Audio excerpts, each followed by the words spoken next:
মাদারীপুরের শিবচরে আধিপত্য বিস্তার নিয়ে বিএনপির দুই গ্রুপের সংঘর্ষ, নিহত এক। মাদারীপুর থেকে আমাদের জেলা প্রতিনিধি জানিয়েছেন, মাদারীপুর জেলার শিবচরের দত্তপাড়া ইউনিয়নে আধিপত্য বিস্তারকে কেন্দ্র করে বিএনপির দুই গ্রুপের সংঘর্ষে হিরো মাতব্বর নামে এক ব্যক্তি নিহত হয়েছেন। সোমবার শিবচর উপজেলার দত্তপাড়া ইউনিয়নের খারাকান্দি চকের বাড়ি এলাকায় এই ঘটনা ঘটে। নিহত হিরো একই এলাকার এসকেন্দার মাতব্বরের ছেলে। তিনি পেশায় একজন রাজমিস্ত্রি ছিলেন। স্থানীয় সূত্রে জানা যায়, উপজেলার দত্তপাড়া ইউনিয়নের খারাকান্দি গ্রামে বিএনপির রাজনীতিকে ঘিরে দুটি গ্রুপ তৈরি হয়েছে। এই দুই গ্রুপ নিজেদের মধ্যে আধিপত্য বিস্তার নিয়ে রোববার রাতে সংঘর্ষে জড়িয়ে পড়ে। এ সময় আহত হয় ৮ জন। ওই ঘটনার জের ধরে সোমবার দুপুরে ফের সংঘর্ষ হলে একজনের মৃত্যু হয়। এলাকাবাসীরা জানায়, এলাকায় ফরাজি, মোল্লা এবং মাতব্বর এই তিনটি গোষ্ঠী বেশ শক্তিশালী। মোল্লা গ্রুপ বিএনপির সমর্থক। এদিকে ৫ই আগস্টের পট পরিবর্তনের পর এলাকায় আধিপত্য বিস্তারকে কেন্দ্র করে বিএনপির দুটি গ্রুপ তৈরি হয়।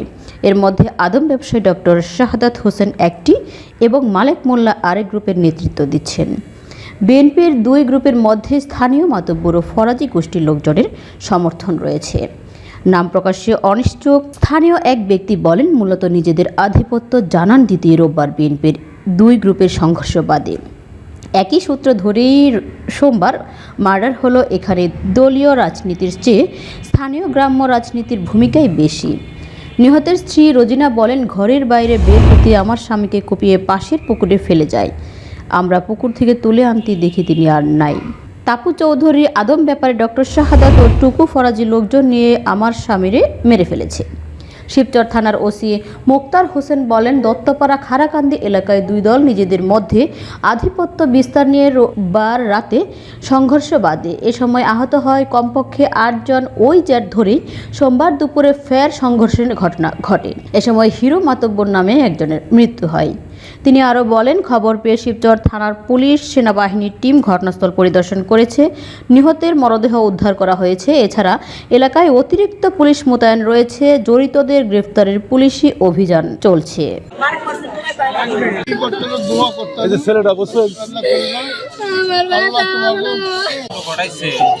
তাদের ফাঁসি দাবি করি আমরা। আপনার নাম কি? আমার নাম ইসকার মাতব্বর। আপনার ছেলের নাম কি যে মারা গেছে? হিরু মাতব্বর।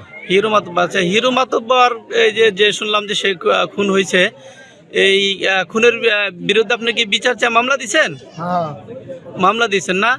আচ্ছা, মামলা দিচ্ছেন, কয়জন আসামি দিচ্ছেন সেখানে? দিয়েছি 65 জন। 65 জন। আচ্ছা, কারা মারলো?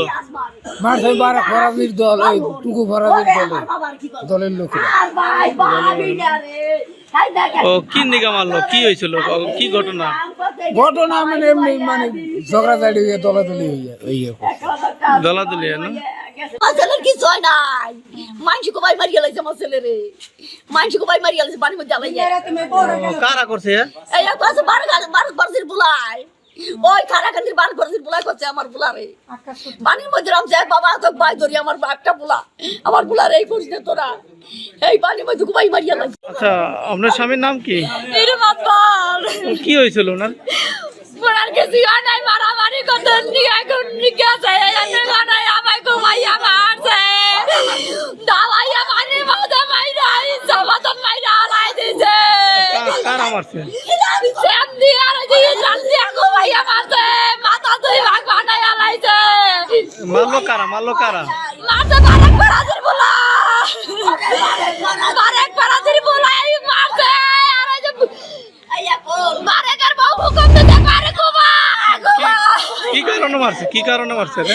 কোনো কারণে না, দলাদলে মারামারি লাগছে, আর একলা পাইছে বড় ধরে মারছে। ওই পাশ দিয়ে আবার লোক আইছে, আর এই পাশ দিয়ে লোক গেছে আবার, তো হবে হ্যাঁ মাঝখানে পড়ে গেছে না কোনো আর নাই। প্রথমেই এই পাশে একটা কোপ মারছে ঠান্ডু, মানে ওই যে 16 জন বারেক ফরাজির পোলা 16 জন।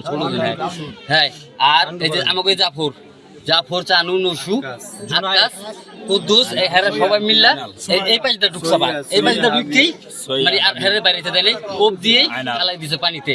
নির্মত ঘর 10টা পুড়ছে। আচ্ছা, তাহলে আপনাকে আগুন দিল কি নিকে? আগুন দেছে আমার বাইরে হলো নিরার পক্ষে দল করে। এই দুই দলে মারামারি লাগিয়া মার্ডার হয়েছে নাকি ভাই আমরা জানি না। আমরা হলো তাদের ভুল আসছি, আমার ভাই গো কি করছে কোহানে কি করছে বলতে পারি না।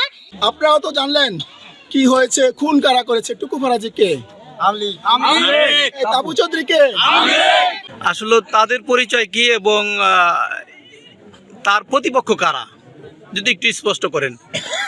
তার পরিচয় থাকলে তো আমি দেব, কিন্তু তার পরিচয় দেওয়ার মতো কোনো আইডেন্টি নাই। সে 5 তারিখের পরে বিএনপি হয়ে সাজ দিয়ে এই দেশে আসছে।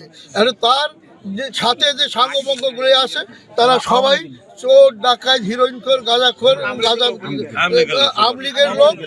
এই সমস্ত নিয়ে আওয়ামী লীগকে পুনর্বাসন করার জন্য সে এখানে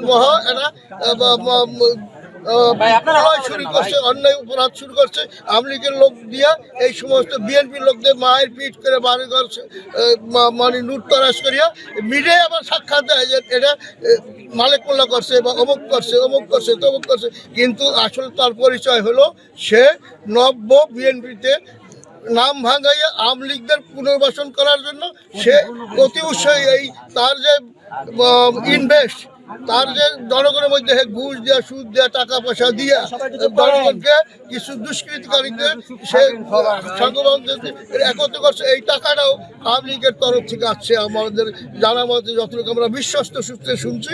আপনার থেকে জানতে চাই যে আমরা শুনছি যে আধিপত্যকে বিস্তার কেন্দ্র করে এই ঘটনাটা সংঘটিত হয়েছে দুইটা পক্ষের মধ্যে। এই দুইটা পক্ষ কারা, এই বিষয়টা যদি আপনি একটু স্পষ্ট করেন, এবং যারা মারা গেছে তারা আসলে কোনো এই পক্ষের সাথে আছে কিনা। ধন্যবাদ আপনাকে। আমার এই প্রথম এই মৃত্যুকে অনাকাঙ্ক্ষিত এবং দুঃখজনক, এটা চলতে নেই, এবং যারা এই ঘটনা ঘটিয়েছে তাদের তদন্ত সাপেক্ষে দৃষ্টান্তমূলক শাস্তি আশা করি। আর এইটা যে সন্ত্রাসী এবং যে আপনার আমাদের বাংলা ভাষায় কাজিয়া ফাসাদ হচ্ছে, এটা তো কখনোই কোনো মঙ্গল বয়ে আনে না, এবং এটা কারোর কাম্য হওয়া উচিত না। এটা গ্রাম্য যেরকম কিছু দলাদলি আছে, এটা তারই একটা ফল। এবং এখানে দুটো পক্ষ তো অবশ্যই আছে, দুটা পক্ষ না থাকলে একটা পক্ষের লোক তো ক্ষতিগ্রস্ত হতে পারে না।